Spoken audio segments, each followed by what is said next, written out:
ప్రపంచంలో రెండు రకాల వ్యక్తులుంటారు. తెలుసుకోవాలనుకునేవారు మరియు విశ్వసించాలనుకునేవారు. ఖర్చు పెట్టిన తర్వాత మిగిలినది దాచిపెట్టడం కాదు, దాచిపెట్టిన తర్వాత మిగిలినది ఖర్చు పెట్టు. మనుషులు కేవలం రెండు విషయాల ద్వారా మాత్రమే కదులుతారు. ఒకటి భయం, ఇంకోటి ఆశ. మంచి వ్యాపారాలు నైతికంగా ఉంటాయి. కస్టమర్లను మోసం చేస్తూ నిర్మించబడ్డ వ్యాపారాలు ఎప్పటికైనా నాశనం కావాల్సిందే. ఎవరు ఏమనుకున్నా నీకు ఏది న్యాయం అనిపిస్తే అది చెయ్యి. ఇప్పుడు నీ దగ్గర లేని వాటి గురించి ఆలోచించే సమయం లేదు. ఉన్నదానితో నువ్వు ఏమి చేయగలవో ఆలోచించు. ముందు నీకు ఉన్న కోరికను గుర్తించు. ఆపై ఆమెకు ఏమి కావాలో తెలుసుకో. అదే మెరుగైన శృంగారానికి రహస్యం. ఎదురుదెబ్బలు తగిలినప్పటికీ నీ ధైర్యాన్ని ఉన్నతంగా ఉంచు. చివరికి నువ్వు గెలిచే తీరుతావు. డేటాతో నడిచే ప్రపంచంలో డేటాను నియంత్రించేవాడే భవిష్యత్తును నియంత్రిస్తాడు. యుద్ధం ప్రతి ఒక్క సమస్యకు శాశ్వత పరిష్కారం కాదు. ఓ పని చేయటం విలువైనది అయితే అది అతిగా చేయటం కూడా విలువైనదే.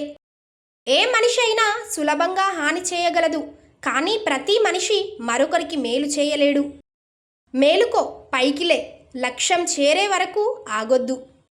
చాలామంది తమ మనసులో ఎంతైతే అనుకుంటారో అంతే సంతోషంగా ఉంటారు.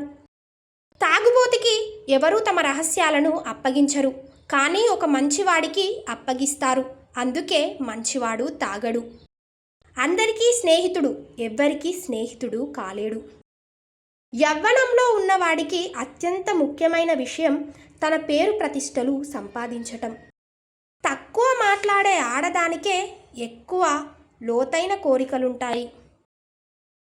అవకాశం ఎప్పుడూ పని అనే మారువేషంలో వస్తుంది. అందుకే చాలామంది దాన్ని కోల్పోతారు. నువ్వు అనుకున్న విధంగా అది పనిచేయనంత మాత్రాన అది పనికిరానిది కాదు. మూర్ఖులు జ్ఞానులను మూర్ఖులు అంటారు, కానీ జ్ఞానులు ఏ మనిషిని మూర్ఖుడు అని అనరు. 5% మంది ఆలోచిస్తారు, 10% మంది తాము ఆలోచిస్తున్నామని అనుకుంటున్నారు. మిగిలిన 85% మంది ఆలోచించటం కంటే చనిపోవటం మేలు అనుకుంటున్నారు. శృంగారం అనేది ఆవిష్కరణ యొక్క అంతిమ రూపం.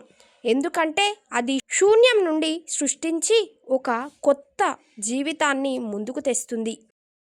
అసంతృప్తి అనేది పురోగతికి మొదటి అవసరం. మన పాఠశాలలు విద్యార్థులకు ఆలోచించటం నేర్పటం లేదు. ఎంతమంది యువకులు తమ మెదడును ఖచ్చితంగా ఒక క్రమపద్ధతిలో పనిచేయటానికి కష్టపడుతున్నారనేది ఆశ్చర్యపరుస్తుంది. నువ్వు చేయగలిగినదంతా చేస్తే నీకు నువ్వే ఆశ్చర్యపోతావు. నీకు సహాయం చేసిన వారిని మర్చిపోకు. నిన్ను ప్రేమించిన వారిని ద్వేషించకు. నిన్ను నమ్మిన వారిని మోసం చేయకు. కెరటాలు కాళ్ళ దగ్గరకు వచ్చాయని సముద్రాన్ని చులకన చేయటం ఎంత తప్పో, మంచితనాన్ని తక్కువగా అంచనా వేయటం కూడా అంతే తప్పు.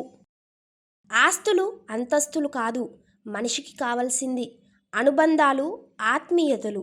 ఆస్తులు కరిగిపోయినా బ్రతకొచ్చు, కానీ అనుబంధాలు దూరమైతే జీవించలేము. నీ మొదటి విజయం ఏంటో తెలుసా? నిన్ను నువ్వు ప్రేమించుకోవటం, నిన్ను నువ్వు గౌరవించుకోవటం, నిన్ను నువ్వు నమ్మటం. ఇవన్నీ నువ్వు చేస్తే జీవితంలో విజయం సాధించినట్లే. కన్నీటి నుండే కసి పుట్టాలి. అవమానాల నుండే అనుకున్న లక్ష్యాన్ని సాధించే పట్టుదల పుట్టాలి. ఎవరైతే నిన్ను ఎగతాళి చేస్తారో వారే నీకోసం ఎదురు చూసేలా ఉన్నత శిఖరాలకు ఎదిగే మార్గం పుట్టాలి. సూర్యుడు అస్తమించకుండా ఈ రోజంతా నా కోసం ఇలానే ఉంటే బాగుంటుంది అని అనుకోవటం ఎంత మూర్ఖత్వమో, కష్టాలు రాకుండా జీవితాంతం సుఖంగా గడిపేయాలి అనుకోవటం కూడా అంతే మూర్ఖత్వం. ఎలా బ్రతకాలో తెలియక భయపడకు. ఎందుకంటే గూటి నుండి బయలుదేరిన పక్షికి తెలియదు గింజలెక్కడున్నాయో అని. అయినా ఎగురుకుంటూ పోతుంది కదా. మన జీవితం కూడా అంతే. ప్రయత్నమే జీవితం. నీ కామం నిన్ను కోరిక నీ కామం నిన్ను కోరిక యొక్క లోతును అన్వేషించమంటుంది. అక్కడ ఎలాంటి నిషేధాలు ఉండవు.